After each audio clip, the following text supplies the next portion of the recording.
ఒకప్పుడు భస్మాసురుడు అనే ఒక భయంకరమైన రాక్షసుడు ఉండేవాడు. తనకు అపారమైన శక్తులు కావాలని, అందుకోసం అతడు పరమశివుణ్ణి ప్రసన్నం చేసుకోవాలని ఘోర తపస్సు చేశాడు. భస్మాసురుడి భక్తి మరియు తపస్సుకు సంతోషించిన పరమశివుడు అతని ముందు ప్రత్యక్షమయ్యాడు. భస్మాసురుడా, నీ తపస్సుకు మెచ్చాను. నీకు ఏ వరం కావాలో కోరుకు అని శివుడు అన్నాడు. అప్పుడు భస్మాసురుడు ఇలా అన్నాడు: స్వామి, నేను ఎవరి తలపై చేయి పెడితే వారు వెంటనే భస్మమైపోయేలా నాకు వరం ప్రసాదించండి. భక్తుడి కోరికను తిరస్కరించలేక శివుడు తదాస్తు అంటూ ఆ వరాన్ని ఇచ్చాడు. కాని వరం పొందిన వెంటనే భస్మాసురుడికి అహంకారం, చెడు ఆలోచనలు పెరిగాయి. ఈ వరం నిజంగానే పనిచేస్తుందా లేదా అని పరీక్షించాలనుకున్నాడు. అందుకోసం ఆ వరాన్ని ఇచ్చిన శివుడి తలపైనే చెయ్యి పెట్టడానికి అతని వైపు దూసుకొచ్చాడు. ఇది చూసి శివుడు అక్కడ్నుంచి పరుగెత్తాడు. భస్మాసురుడు శివుడిని వెంటాడాడు. ఇది చూసి దేవతలందరూ తీవ్ర ఆందోళన చెందారు. ఆ సమయంలో లోకరక్షకుడైన శ్రీ మహావిష్ణువు ఒక అద్భుతమైన ఉపాయం ఆలోచించాడు.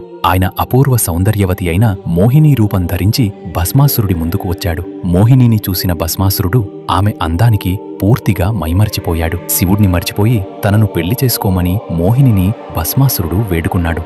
అప్పుడు మోహిని అతనితో ఇలా చెప్పింది: నాకు నాట్యమంటే చాలా ఇష్టం.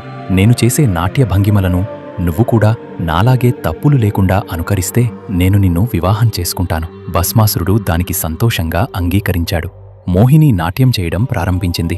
ఆమె చేసే ప్రతి ముద్రను, భంగిమను భస్మాసురుడు కూడా పరధ్యానంగా అనుకరించసాగాడు.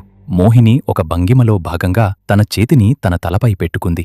మోహిని మోహంలో పడిపోయిన భస్మాసురుడు ఏమాత్రం ఆలోచించకుండా తన చేతిని తన తలపైనే పెట్టుకున్నాడు. వెంటనే శివుడిచ్చిన వరప్రభావంతో భస్మాసురుడు అక్కడికక్కడే కాలి బూడిదైపోయాడు. అలా విష్ణుమూర్తి తన అద్భుతమైన ఉపాయంతో లోకాన్ని రక్షించిన ఈ లీల మీకు నచ్చినట్లయితే కామెంట్ బాక్స్లో ఓం నమో నారాయణాయ అని కామెంట్ చేయండి. ఆ స్వామి కృప మీ అందరిపై ఉండాలని కోరుకుందాం.